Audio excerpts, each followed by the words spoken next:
Welcome. Thank you for agreeing to be interviewed as part of our member meet through AustStab. Can I get both of you to introduce yourself? My name's Marc Zalunardo. I'm a Principal Engineer and Director of Asset Services. And Paul Morgan, also Director and Principal Engineer at PAS. And how long have you both been part of PAS? Well, actually recently new to PAS, or in comparative terms to Paul. So I've been in the business now for about 3 years. I reckon maybe 3.5 years. Time has flown. Yeah, and I've been with the company for about 8 years when we started it back then. So yeah.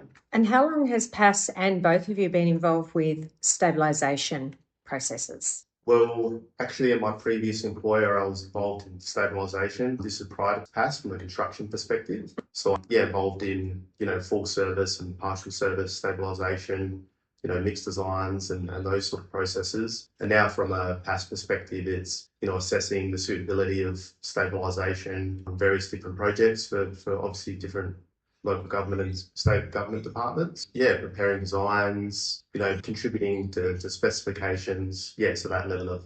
Great. Okay, sounds great. I've been involved with stabilisation for probably 25 years, I suppose, through PAS, and before that working at the Department of Transport, and before that I was at some geotechnical consulting engineers as well, so lime stabilisation of clays and things like that. So a long time. Great.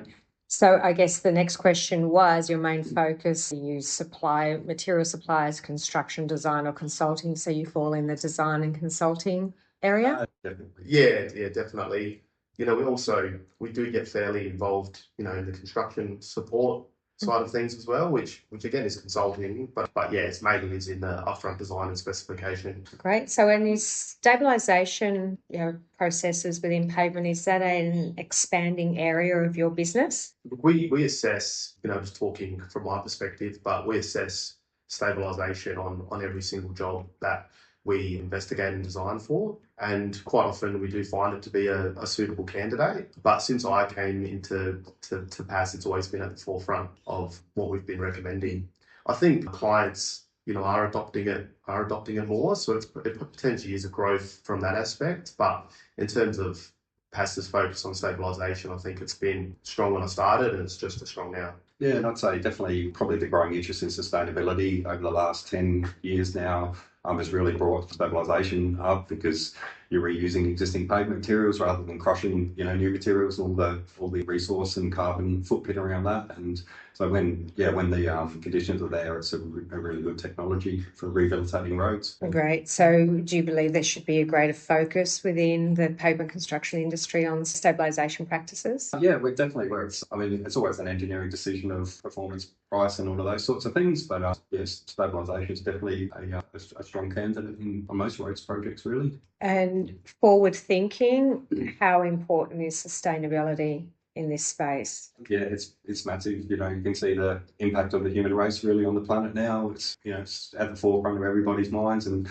at the forefront of my children's minds, and it's just something we need to do as a entire species, not just the state or a company or anything like that. Yeah, for sure. And in terms of sustainable pavement design and rehabilitation, obviously stabilisation is a massive component of recycling what's in situ and trying to improve its performance long term. But we also like to look at it in the context of geometry, not just to look at the pavement treatment as one component of it, I guess, and looking at how can we have sustainable drainage design, geometry, and the other sort of factors that influence how a pavement performs in the long term. So when we look at sort of sustainability, I think the treatment is obviously very important to achieve that intent, but there's also other aspects that influence how well a pavement is going to perform from a sort of like whole of life perspective, and therefore, how sustainable that asset's going to be over time. So we look at stabilisation as a very important